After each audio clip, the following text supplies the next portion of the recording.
Untuk waktu dan kesempatan selanjutnya saya serahkan kepada Tante Yolanda. Oke, thank you Sumi. Ya teman-teman, sebelum kita merenungkan firman Tuhan, mari kita berdoa bersama-sama. Bapa, makasih dalam Tuhan Yesus Kristus, kami semua mengucap syukur untuk hari ini. Sebentar kami akan bersama merenungkan kebenaran firman-Mu. Siapkanlah hati dan pikiran kami ya Tuhan untuk menerima firman Tuhan sebagai kebenaran dalam hidup kami. Tolong kami ya Tuhan agar kami bisa memahami dan juga melakukannya dalam hidup kami hari lepas hari. Kami juga mohon penyertaan-Mu agar di dalam pemberitaan firman Tuhan ini setiap kami bisa memiliki sinyal yang baik dan stabil sehingga kami bisa mengikutinya sampai selesai. Terpujilah nama-Mu Bapa, berkatilah hamba-Mu yang akan menyampaikan firman ini. Dalam nama Tuhan Yesus kami berdoa, kami mengucap syukur. Amin. Ya, shalom teman-teman yang dikasihi Tuhan. Sungguh bersyukur ya, hari ini kita ketemu lagi di dalam ibadah Zoom.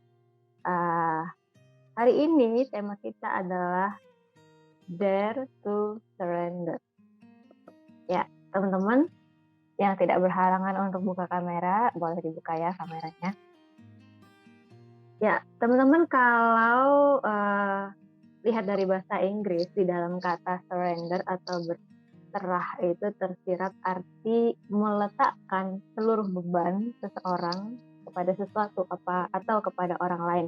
Jadi kalau ngomongin soal berserah artinya kita meletakkan seluruh beban kita kepada orang lain atau kepada sesuatu atau kepada pribadi tertentu gitu ya. Nah, teman-teman, kalau misalnya teman-teman pernah lihat di berita di televisi, kan ada kalanya ya ada berita tentang seorang penjahat yang menyerahkan dirinya kepada polisi gitu. Nah, kalau ada penjahat yang kayak gini, ini nih butuh yang namanya keberanian. Setuju nggak? Kalau dia melakukan kejahatan, terus dia menyerahkan diri ke polisi, itu butuh banget yang namanya keberanian. Nah, kenapa butuh keberanian? Karena ketika dia menyerahkan diri ke berarti dia harus siap untuk menerima hukuman gitu ya, menerima hukuman dari pihak yang terkait sesuai dengan kejahatan apa yang dia lakukan. Hukumannya bisa macam-macam gitu. Ada yang mungkin dihukum penjara 2 bulan atau 3 tahun atau seumur hidup dan lain sebagainya. Intinya kalau dia berani menyerahkan diri berarti dia harus berani terima konsekuensi dari tindakan kejahatan yang sudah pernah dia lakukan.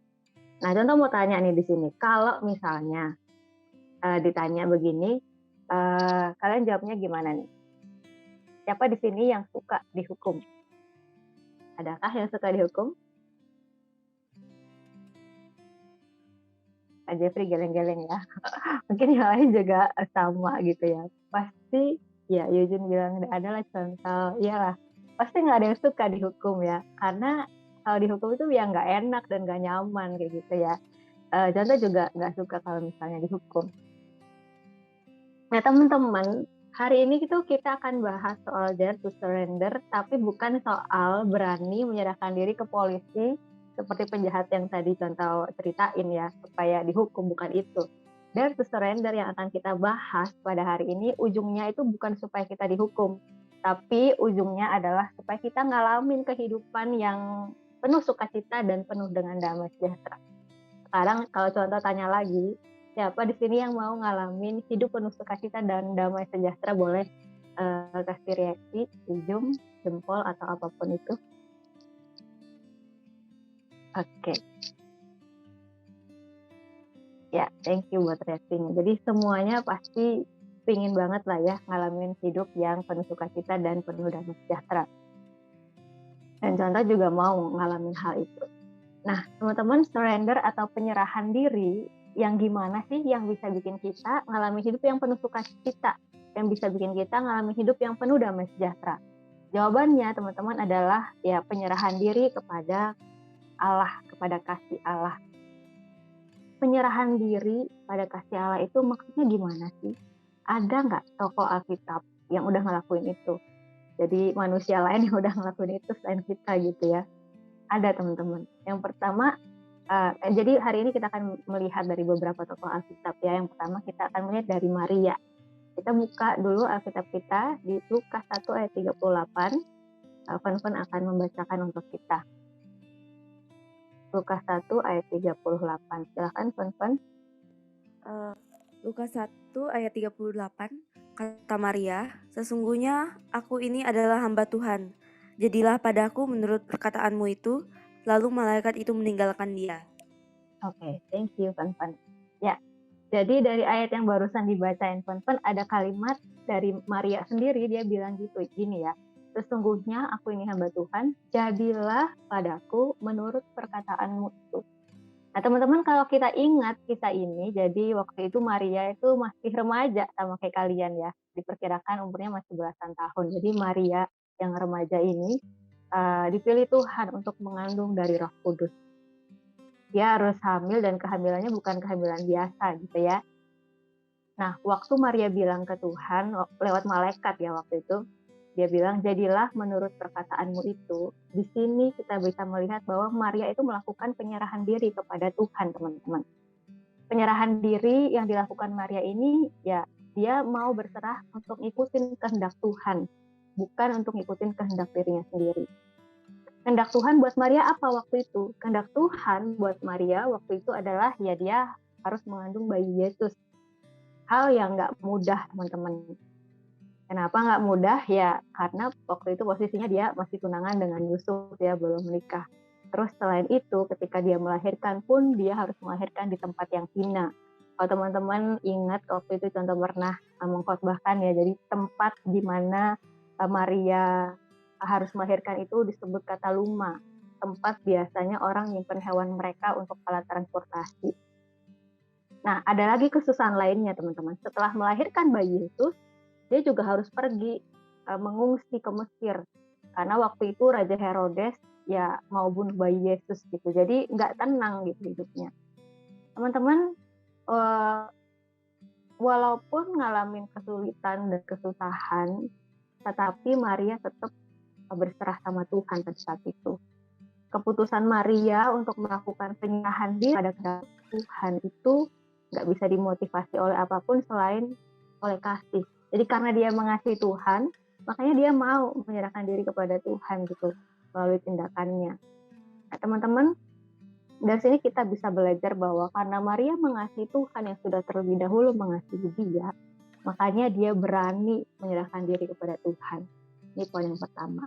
Kan kita akan melihat dari tokoh lain, dari Musa. Jeffrey akan membacakan Keluaran 3 ayat 4 dan 10 dan Keluaran 4 ayat 20. Silakan Jeffrey. Keluaran 3 ayat 4. Ketika dilihat Tuhan bahwa Musa menyimpang untuk memeriksanya, berserulah Allah dari tengah-tengah semak duri itu kepadanya, "Musa, Musa." Dan ia menjawab, "Ya Allah." Ayat 10. Jadi sekarang pergilah, aku mengutus engkau kepada Firaun untuk membawa umatku, orang Israel, keluar dari Mesir. Kemudian Musa mengajak istri dan anak-anaknya laki, lalu menaikkan mereka ke atas keledai, dan ia kembali ke tanah Mesir, dan tongkat Allah itu dipegang di tangannya. Ya, thank you Jeffrey. Ya dari ayat-ayat ini kita bisa melihat ya, waktu itu Tuhan menyuruh Musa untuk kembali ke Mesir, membebaskan umat Israel dari tanah perbudakan gitu ya, dan Musa taat. Jadi ceritanya waktu itu si Musa tuh lagi dalam pelarian. Dia lagi dalam pelarian di Mesir, tetapi Tuhan meminta dia untuk balik lagi ke Mesir untuk membebaskan umat Tuhan dari perbudakan di sana. Waktu itu dia taat, teman-teman. Di sini kita bisa melihat bahwa si Musa ini melakukan penyerahan diri secara aktif. Jadi bukan pasif. Penyerahan diri yang dilakukan Musa di sini melibatkan komitmen dan tindakan yang nyata gitu ya. Dia benar-benar ngajak di ayat Keluaran 4 ayat 20, dia ngajak istri dan anak-anaknya semuanya untuk ke sana. Untuk melakukan apa yang Tuhan kehendaki dalam hidupnya. Teman-teman yang dikasih oleh Tuhan, perjalanan Musa melakukan penyerahan diri pada kehendak Tuhan untuk memimpin umat Israel keluar dari Mesir itu nggak mudah juga, teman-teman.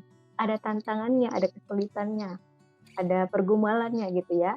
Waktu itu Musa harus ngadepin banyak orang Israel, bahkan ribuan orang Israel yang sulit untuk diatur. Kalau firman Tuhan nyatetnya mereka ini bangsa yang segar tengkuk gitu ya. Terus selain itu Musa juga sempat disalah mengerti oleh saudaranya. Terus selain itu Musa juga harus menghadapi Firaun yang terkenal kejam. Kan ngeri ya kalau menghadapi orang yang kejam. Tetapi sejak awal Tuhan sudah berjanji sama Musa. Apa janji Tuhan? Tuhan berjanji akan menyertai, Tuhan berjanji akan menolong Musa. Jadi waktu Musa bilang sama Tuhan, oh Tuhan, aku nih nggak pandai bicara, aku nggak lancar kalau ngomong di hadapan orang banyak kayak gitu ya. Terus Tuhan tolong dia, Tuhan siapin Harun untuk menolong Musa. Waktu Musa bilang sama Tuhan, gimana Tuhan kalau misalnya orang Israel nggak percaya sama aku gitu. Terus Tuhan siapin tongkat, ingat ya, ada tongkat yang dipegang Musa yang bisa berubah jadi ular dan bisa bahkan membelah laut mati, sehingga orang Israel waktu itu bisa berjalan di atas laut tanah yang kering, laut jadi kering kayak gitu. Dan banyak juga mujizat-mujizat yang Tuhan nyatakan melalui Musa yang lainnya. Teman-teman, karena Tuhan sejak awal sudah berjanji mau menyertai dan menolong Musa, maka Musa berani melakukan penyerahan diri kepada Tuhan. Tadi kalau dari Maria, kita belajar bahwa karena Maria mengasihi Tuhan yang sudah terlebih dahulu mengasihi dia jadi berani untuk melakukan penyerahan diri kepada Tuhan. Kalau dari Musa kita belajar karena Tuhan berjanji akan menyertai dan menolong dia, makanya Musa jadi berani untuk melakukan penyerahan diri kepada Tuhan. Sekarang kita mau lihat dari tokoh lain. Ada Ayub. Teman-teman pasti ingat ya, Ayub itu salah satu tokoh di Perjanjian Lama. Kalau Ayub ini situasinya beda teman-teman. Waktu itu Ayub sempat ngalamin penderitaan yang sangat hebat ya. Semua yang dia punya tiba-tiba habis dalam sekejap. Benar-benar semua yang dia punya itu habis. Mulai dari hartanya, dari keluarganya, anak dan istrinya, semuanya meninggalkan dia, hilang. Tapi Ayub tetap melakukan penyerahan diri kepada Tuhan. Dia tetap berserah sama Tuhan. Coba sekarang bayangin, gimana kalau itu terjadi sama kalian? Tiba-tiba semua yang kalian punya habis dan hilang. Kira-kira, apakah kamu akan tetap berserah sama Tuhan? Kalau yang tetap berserah boleh kasih reaksi. Atau masih mikir-mikir dulu? Ya teman-teman, waktu ngalamin kesulitan dan semuanya tiba-tiba hilang sekejap kayak gitu, si Ayub tetap berserah sama Tuhan. Dia tetap menyerahkan dirinya pada kehendak Tuhan. Ayub waktu itu nggak nyalain Tuhan, Ayub juga nggak mengutuk Tuhan, hebat ya. Kenapa? Karena dia tuh yakin bahwa kehendak Tuhan itu bisa dipercaya, karena Tuhan itu bisa dipercaya. Makanya dia benar-benar nyerahin dirinya sama Tuhan dan bergantung penuh sama Tuhan. Teman-teman, Ayub itu tahu dan yakin bahwa Allah yang dia sembah adalah Allah yang dapat dipercaya. Dan memang terbukti benar. Di akhir ceritanya, kalau teman-teman ingat, hidup Ayub akhirnya penuh dengan sukacita yang melimpah gitu ya. Semua yang tadinya hilang itu didapetin lagi, bahkan berkali-kali lipat banyaknya. Kok bisa gitu sih? Ya bisa, karena waktu ngalamin penderitaan, Ayub tetap percaya sama Tuhan. Dan dia melakukan penyerahan diri kepada Tuhan. Dia bergantung penuh sama Tuhan. Jadi berkat berlimpah-limpah yang Ayub dapetin bukan karena dia jago ngatur duit dan lain sebagainya gitu ya. Tapi karena dia melakukan penyerahan diri kepada Tuhan di masa-masa sulit yang dia alamin. Nah teman-teman, dari sini kita belajar bahwa karena Tuhan dapat dipercaya, makanya Ayub berani melakukan penyerahan diri kepada Tuhan. Yang terakhir kita akan melihat dari tokoh, yaitu Tuhan Yesus sendiri. Kalau Tuhan Yesus sudah jelas banget ya, dia hidupnya benar-benar berserah penuh kepada Allah Bapa. Dia menyerahkan dirinya pada otoritas Allah dengan sempurna. Apapun yang Allah perintahkan dia lakukan gitu. Bahkan dia harus turun ke dunia jadi manusia, Tuhan Yesus taat. Yesus bahkan melakukan penyerahan diri yang ya benar-benar aktif gitu lewat tindakan nyata. Dia juga sekaligus mempercayai kasih Allah. Dia benar-benar bersandar penuh sama Allah. Kalau teman-teman ingat, di Injil itu Tuhan Yesus sering dicatat dia berdoa kepada Bapa pagi-pagi benar kayak gitu ya. Jadi walaupun dia adalah Tuhan, tetapi ketika dia menjadi manusia, dia tetap sungguh-sungguh berserah sama Tuhan. Ketahuan dari mana? Ya ketahuan ketika dia mengalami kesulitan, pergumulan, ketika dia pelayanan, dia bergantung sama Tuhan, tertuang di relasi sama Bapa di surga gitu ya. Dia menyediakan waktu untuk berdoa kepada Bapa. Teman-teman, kalau Tuhan Yesus ini ya memang teladan hidup dalam kerelaan pada kehendak Bapa yang benar-benar ultimat ya. Kalau kita kisah di Taman Getsemani, waktu Tuhan Yesus mau disalib, di sana dia sampai berdoa, sampai mengeluarkan peluhnya kayak mengeluarkan darah gitu, air matanya. Karena dia memang ngalamin sesuatu yang berat banget untuk dilakuin. Dia harus mati, gantiin kita manusia berdosa. Tetapi di dalam pergumulannya itu, Tuhan Yesus berserah kepada Allah Bapa. Dia bilang kayak gini, jadilah kehendakmu. 3 kali Tuhan Yesus berdoa, dia bilang, jadilah kehendakmu ya Bapa. Teman-teman yang dikasih oleh Tuhan, penyerahan diri yang Yesus lakukan ini dampaknya sangat ini ya. Kalau Tuhan Yesus nggak menyerahkan diri kepada Allah, kalau dia nggak taat untuk mati di kayu salib, ya kita nggak akan selamat hari ini gitu ya. Kita bahkan nggak bisa datang ke tahta kasih karunia Tuhan, menyembah Tuhan dengan bebas, dengan berani. Dan teman-teman, ketika Yesus harus menyerahkan diri pada kehendak Bapa, itu artinya dia harus sepenuhnya gitu ya, menyerahkan kehendak apa yang dia mau itu disamain dengan apa yang Tuhan mau. Apa yang dia mau disamain dengan apa yang Tuhan mau. Nah, teman-teman, ada satu hal yang penting banget untuk kita ingat, bahwa cuman Allah lah yang layak untuk mendapatkan penyerahan diri kita yang penuh. Kenapa? Karena hanya Allah yang bisa menawarkan kasih yang mutlak yang bisa diandalkan. Jangan sampai kamu menyerahkan dirimu pada kehidupan duniawi yang justru merusak hidupmu. Misal, kamu menyerahkan hidupmu untuk kenikmatan game online atau scroll medsos atau maraton drakor yang justru menghabiskan waktu produktifmu. Atau kamu menyerahkan dirimu pada kenikmatan pornografi yang mengikat atau kenikmatan-kenikmatan duniawi lainnya yang hanya sesaat. Teman-teman, penyerahan diri kepada ilah-ilah kecil itu pasti selalu jadi sumber perbudakan, bukan mata air kehidupan. Jadi kalau kita mau menyerahkan diri, melakukan penyerahan diri, lakukan itu hanya untuk Allah dengan sepenuh hati, bukan untuk yang lainnya. Teman-teman, Tuhan Yesus sudah kasih contoh ke kita gimana dia menyerahkan diri, menyerahkan hidupnya kepada Allah. Dan saat ini Tuhan Yesus mengundang kita untuk kita datang kepadanya, untuk kita serahkan kendali hidup kita kepada Dia. Teman-teman, kalau kita mau menyerahkan diri kepada Tuhan, itu butuh persiapan untuk kita percaya, dan dasarnya itu harus adalah karena kita mengasihi Tuhan. Jadi kalau kita bisa menyerahkan diri kepada Tuhan, itu harus disertai dengan tindakan keberanian kita mau melepaskan segala pikiran-pikiran atau ketakutan-ketakutan dalam hidup kita dan mempercayakan hidup kita kepada Tuhan. Teman-teman, jadi kenapa sih kita harus berani melakukan penyerahan diri kepada Tuhan? Yang pertama, karena Tuhan sudah mengasihi kita. Itu jelas banget ya, Tuhan mengasihi kita. Kemudian yang kedua, karena tadi Tuhan sudah berjanji akan menyertai dan menolong kita. Dan yang terakhir, karena Tuhan itu bisa dipercaya. Jadi 3 hal ya, kenapa kita harus berani nih menyerahkan diri kita sama Tuhan. Karena Tuhan itu mengasihi kita, karena Tuhan itu sudah berjanji akan menolong dan menyertai kita, dan Tuhan itu bisa dipercaya. Kita udah tahu nih ya sekarang, kenapa sih kita harus berani melakukan penyerahan diri kita kepada Tuhan Yesus. Nah, mungkin teman-teman sekarang bertanya gitu ya, gimana caranya supaya kita beneran berani untuk melakukan itu gitu? Gimana caranya supaya beneran berani untuk melakukan itu?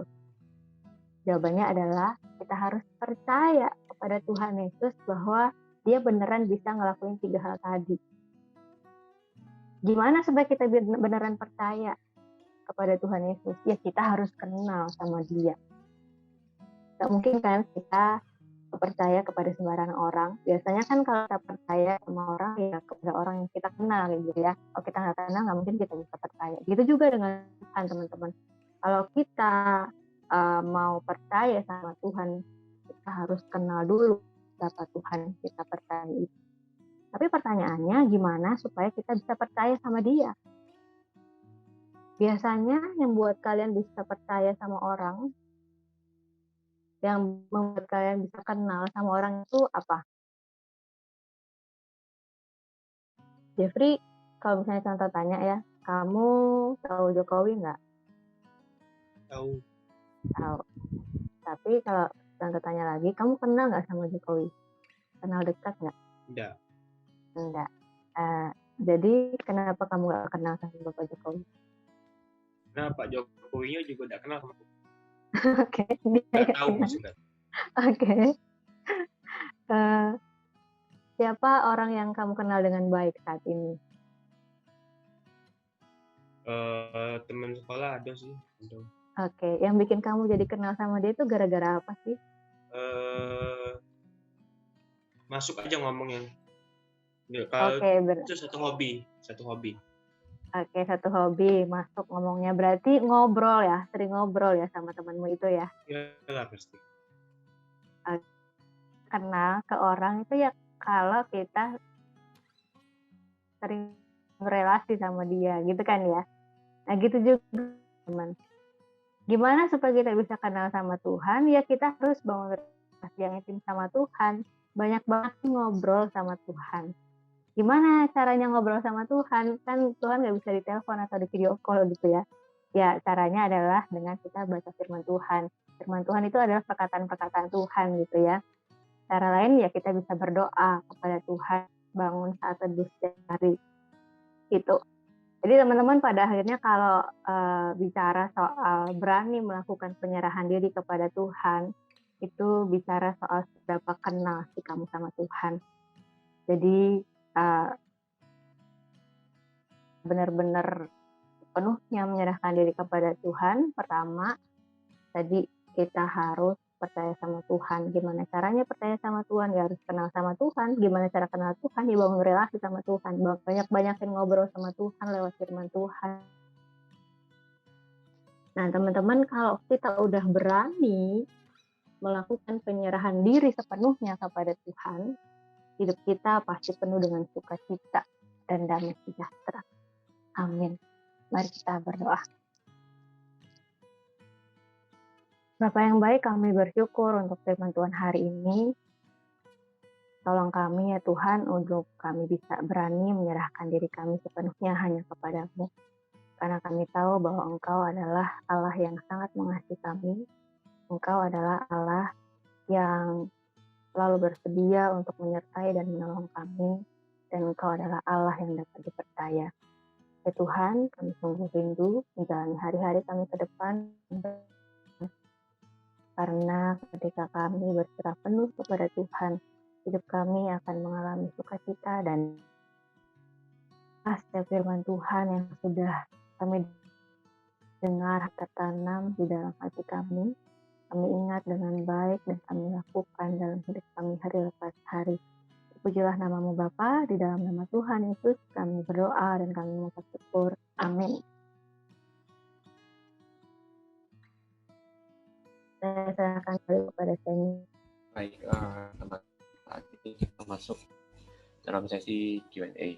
Buat teman-teman yang bisa ketik pertanyaannya ke admin Q&A ya. Buat yang mau tanya secara langsung, boleh klik fitur raise hand. Ada yang masuk, Mas Seni? Belum ada contoh. Nggak ada ya. Kalau fitur raise hand juga belum ada. Oke. Kalau nggak ada yang masuk pertanyaannya, ada yang mau tanya ke kalian ya. Boleh nanti dijawab di chat, di kolom chat aja. selama ini apa yang bikin kalian merasa susah untuk berserah sama Tuhan? Atau semua hidupnya udah berserah penuh sama Tuhan? Atau kadang-kadang gitu, kadang-kadang berserah sama Tuhan, kadang-kadang enggak. Kalau Ivan gimana, Ivan?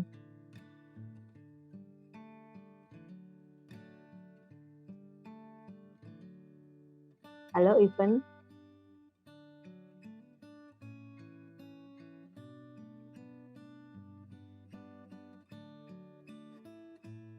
Lagi nggak bisa jawab. Kalau Semi deh, Semi. Selama ini kira-kira hidupmu tuh udah berserah sama kehendak Tuhan belum sih, Sem? Atau kadang-kadang aja? Jadi ngomong kadang-kadang aja contoh, tapi udah lumayan sering akhir-akhir ini contoh. Oke, akhir-akhir ini udah sering. Oh, Ivan udah jawab.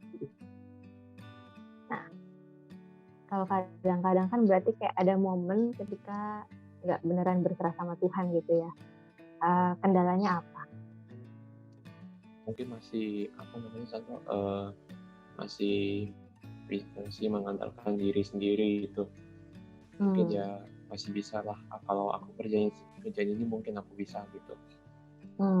Tapi seiring jalannya waktu ya aku udah mulai sadar kalau memang seharusnya gitu dengan diri sendiri gitu. Oke. Ya, thank you. Ya, jadi kadang-kadang kayak ngerasa bisa sendiri gitu ya tanpa Tuhan. Padahal nggak semuanya bisa kita lakuin sendiri gitu ya. Pasti dalam segala hal tuh kita butuh Tuhan. Dan tadi bersyukurnya kita tuh punya Tuhan yang selalu mau menyertai kita, selalu mau nolongin kita gitu ya. Jadi jangan ragu untuk berserah sama Tuhan, karena Dia selalu ada untuk kita, Dia mau menolong kita, Dia mengasihi kita, dan Dia itu Tuhan yang dari percaya gitu ya.